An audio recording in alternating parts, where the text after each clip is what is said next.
Կարծը ուզում եմ ուտեմ,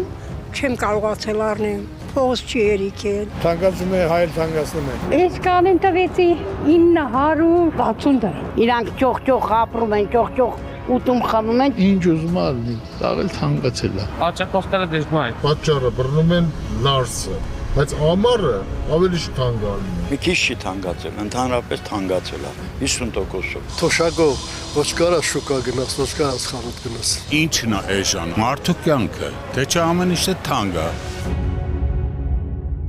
Հասարակության մի ստվար զանգված դժգոհում է թանկացումներից, մինչդեռ պաշտոնական վիճակագրությունը ընդհանուր առմամբ զգալի գնաճ չի արձանագրում։ Ինչու՞։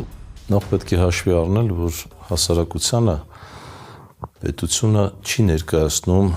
թե ինչպես են գնաճը հաշվարկում։ Հայաստանի Հանրապետության քաղաքացին մտածում է, որ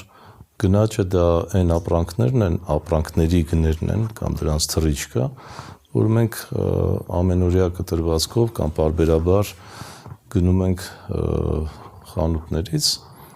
եւ սպառում ենք։ Իրականում դա մոտ 500 ապրանքների գներ են։ Երբ սա ասում ենք, բնականաբար նաև ներառվում են այնտեղ ապրանքներ, որոնք ոչ միայն ամենօրյա սպառման ենթակա չեն, այլ սպառողները նույնիսկ իրենց ամբողջ կյանքի ընթացքում հնարավոր է, որ չտեսնեն անգամ կամ չշոշափեն այդ ապրանքները, սկսած մոլիբդենից վերջացած, չգիտեմ, տարբեր սպეციფիկ, այսպես ապրանքատեսակներով, եւ դրանց միջինացված գները բնականաբար պետք է միանիշ այսպես շրջանակներում լինեն։ Շատ կարևոր է, որ առաջի անհրաժեշտության, հիմա արդեն գալիս ենք այդ ապրանքներին, 10-11 ապրանքատեսակների խմբեր, որոնք եւ հարուստները, եւ միջին խավը, եւ աղքատները սպառում են ամենօրյա կտրվածքով։ Այստեղ մենք ունենք բոլորովին այլ պատկեր։ Եվ արդեն մի քանի տարի է, հատկապես վերջի 2 տարիների ընթացքում, մենք ունենք դրանցից մի քանիսի երկնիշ թվով աճ։ Բարենային ապրանքների ցանկում զգալի թանկացումներ են կաթնամթերքի, պանրի եւ ծվի շուկայում։ Այստեղ գնաճը կազմել է շուրջ 13%։ Մսամթերքի շուկայում եւս արձանագրվել է 9.4% գնաճ։ Որոնք են այս թանկացումների հիմնական պատճառները։ Պատճառները վերահսկողական գործառույթի ըստ էության բացակայությունն է։ Այսինքն պետությունը այս ոլորտներում թերանում է կամ այն մարմիններ, այն կառույցները, որոնք կոչված են վերահսկողություն իրականացնել, նրանք շատ թույլ են իրականացնում այդ վերահսկողությունը կամ ընդհանրապես այն գոյություն չունի։ Տեսեք, եթե մենք ունենք տեղական արտադրություն կաթնամթերքի եւ հատկապես գյուղատնտեսության մասով չունենալով հատուկ մարմին, նախարարություն կամ գործակալություն, էկոնոմիկայի նախարարությունում կա որոշակի ստորաբաժանում։ Այստեղ եթե ծրագրերը, որոնք իրականացնում են գյուղատնտեսության ոլորտում, չեն նպաստում կաթնամթերքի, օրինակ, գների կայունությանը կամ մրցունակությանը դա նշանակում է գին եւ որակ։ Եվ եթե դառնում են անվերահսկելի, ուրեմն բավական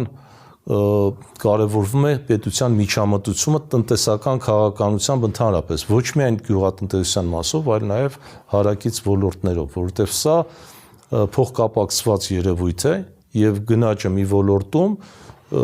բնականաբար շղթայական ռեակցիայով կարող է տանել նաև սոցիալական լարվածությամբ։ Գնաճ է արձանագրվել նաև վառելիքի շուկայում, որոնք են բենզինի եւ հեղուկ գազի թանկացման պատճառները եւ որքանով կարող է վառելիքի գնաճն ազդել սպառողական այլ ապրանքների գների վրա։ Այստեղ մի քանի պատճառներ կան, առաջին հերթին կոմունիկացիաների, հաղորդակցությունների վատթար վիճակը, որ ուշացումներում առաքումները տեղի ունենում, տարածաշրջանային զարգացումները, պատերազմական իրավիճակը Իրանում, բայց նաև ոչ պակաս բացասական դեր են խաղում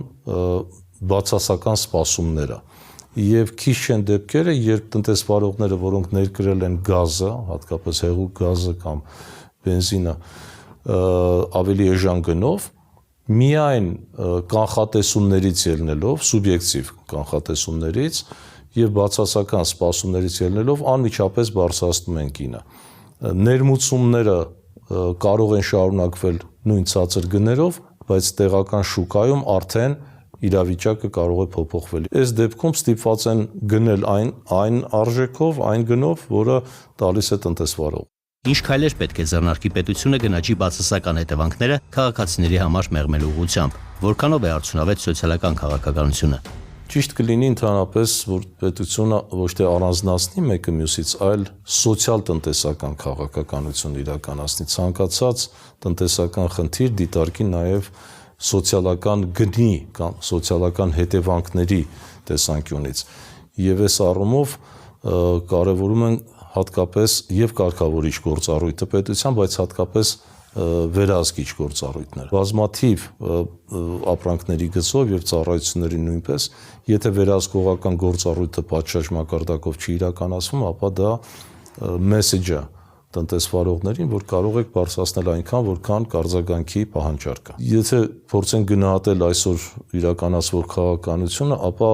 ես կասեի, միգուցե դա մի քիչ կատեգորիկ հնչի,